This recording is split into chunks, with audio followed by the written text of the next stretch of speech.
I had feared that the humans might attack as soon as our ships entered the Sol system, but the fact that we were still here was a good sign. The Federation Senate had narrowly voted to confront the Terrans, with Speaker Ula being one of the most ardent supporters of the motion. Even with her political pull, many representatives were on the fence about taking action. The fate that had befallen the Devourers could easily be ours as well if we provoked the humans. Honestly, I think if it were their own species being summoned to action, the Senate would not have passed the proposal. But as always, they assumed that the Jatari, the Zanik, and the Hoda'al would do their dirty work, while they stood by and watched from the safety of their offices. I was less than thrilled about leading this mission. After all, we were risking Federation lives to protect the very people that had sought to destroy us. While the Terran solution was extreme, I could at least understand where they were coming from. But it would be dishonorable to refuse a direct order. The last thing I wanted was to be branded a traitor and a coward. Besides, if I commanded the fleet, I would at least be level-headed enough not to charge into battle against a superior army. I wasn't sure my cohorts, who had not witnessed human weaponry in action firsthand, would be so cautious, especially given that most Chitauri officers view diplomacy as an admission of weakness. First Officer Blaise glanced up from his computer as we passed the first of the outer planets. Sir, we are almost within missile range of Earth. Should we ready our weapons? Our orders are to stop them, not to attack them. If we get into a direct fight, we're doomed, I replied. Let's hope that the humans still like talking. Hail Terran Command. Blaise opened his mouth to argue, then thought better of it. He silently input a few commands into his terminal, muttering under his breath. The few moments that the call went unanswered were nerve-wracking. I feared that the humans would simply ignore us. Relief washed over me as a familiar face blinked onto the view screen. Commander Rykov did not look well. His black hair was disheveled, his uniform was wrinkled, and dark circles had taken up residence under his eyes. This was a far cry from the radiant and confident man who had come to our rescue yesterday. It seemed that he should be resting rather than on the bridge of a ship, but I feared pointing out his condition would cause offense. The human officer stared into the camera, a pleading look on his face. General, we strongly advise you to turn your ships around and stand aside. I can't do that. What you're about to do is wrong. Intelligent life is sacred, and killing off an entire species is a crime against sentience, I said. The Devourers have hardly shown that they are sapient. I'm surprised you of all people would rush to their defense, Rykov mused. It hasn't been a full day since they wiped out thousands of your ships. You and I both know if we hadn't shown up, they would have killed all of you without a second thought.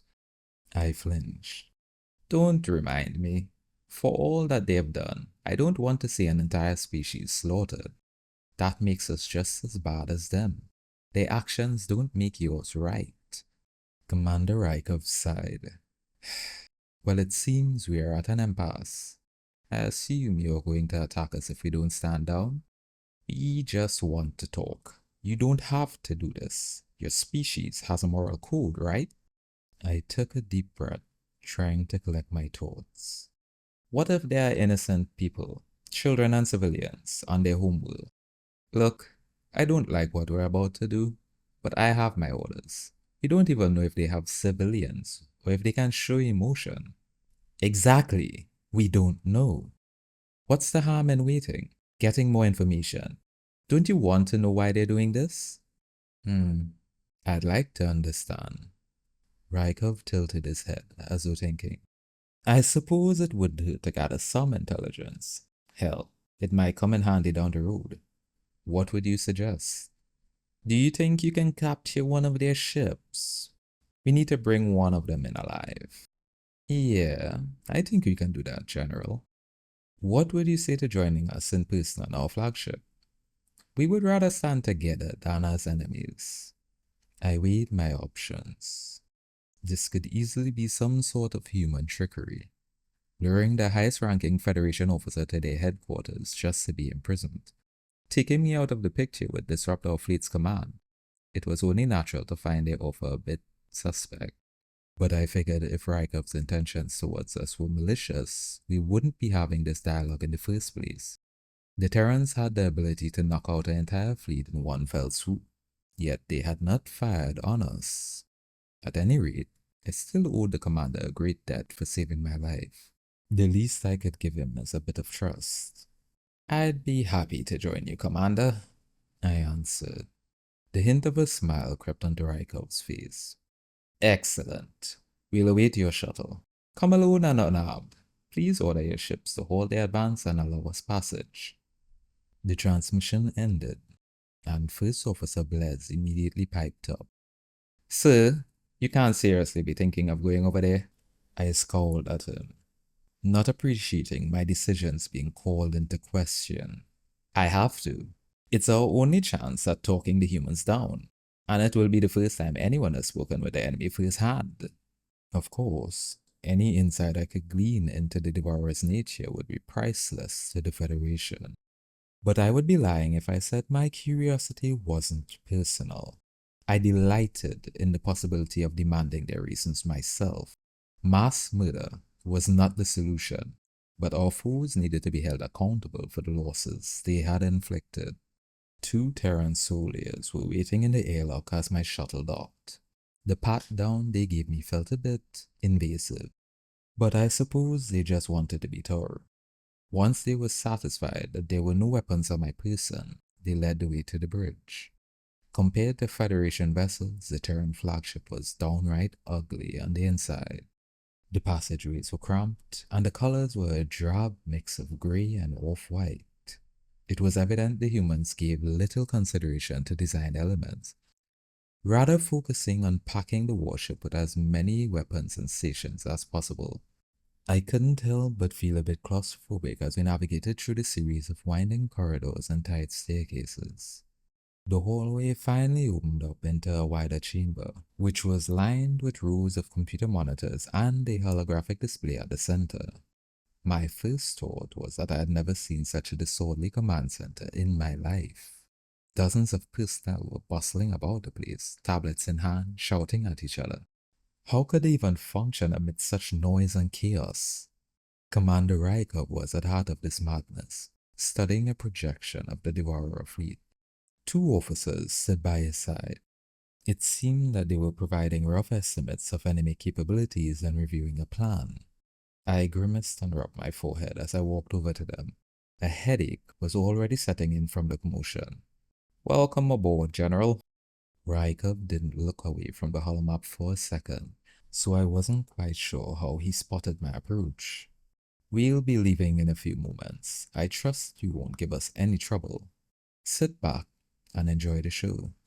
"All right, everyone to your stations." Rykov's voice raised to a booming shout, carrying over the background chatter. "Set course for System 1964-A. Weapons systems on high alert. Boarding party, stand by." In an instant, all conversations ceased, and the crewmates scrambled to their posts. The silent, attentive team replaced the mayhem in a flash. I marveled at how drastic of a shift it was, watching as they executed their assignments with trained efficiency. The duality of humanity was as evident in their day-to-day operations as it was their martial policy. A familiar sinking feeling clasped my stomach as we slipped into hyperspace. There was a strange rattling noise echoing from the walls, suggesting that the ship was pushing the upper limits of its warp speed. The human craft left back to real space in a matter of minutes, on the fringes of Devourer territory. "Our sensors are detecting a formation of 16 ships on patrol trajectory. Within weapons range, sir," a young officer called out. Commander Rykov nodded. "Very good. I want all of the ships but one destroyed before they know what hit them. We disabled the last on board her. We need systems online, so EMPs are off the table. Stick with conventional weapons. Let's go." I watched out of the viewport as hundreds of missiles sailed toward the fleet. An indicator flashed on the display tracking the targets locked. It seemed that the computer was remotely piloting the weapons. The patrol ships pivoted around to face us, firing kinetic rounds in an attempt to destroy the projectiles. Their bullets connected with a few missiles, but with only seconds to react, there was no way to take out all of them. The human explosives punched through the metallic devourer hulls like they were people. The force of multiple simultaneous detonations ripped them down to their skeletons, tossing deformed metal in all directions. The only ship that remained was the straggler at the rear of the formation. A single projectile clipped the last cruiser, tearing a gash in its side. There was no way the vessel could jump away while venting atmosphere. A human transport approached the crippled ship. It was unclear what the boarding party would face inside, but after the unfettered might I had witnessed again, I had confidence that any devourer resistance would be put down with little trouble. Rykov tapped his foot impatiently as his men swept the craft. Team leader, status report please. Sir, we found 2 unconscious enemy combatants on board. Life support appears to have been shut off. A gruff male voice crackled over the speaker. We didn't hit their computers or their power. They did this to themselves. What? Attempting suicide rather than being captured? The commander trailed off. Get them back to your ship at once. Try to resuscitate them. Yes, sir. We're on it. I frowned in confusion. Why would the devourers switch off their life support? Perhaps it was about honor, but it made no sense to opt for slow suffocation over a simple bullet to the brain. I had to hope that the human medics were as proficient as their soldiers. There were so many questions to ask, but dead men wouldn't give us any answers.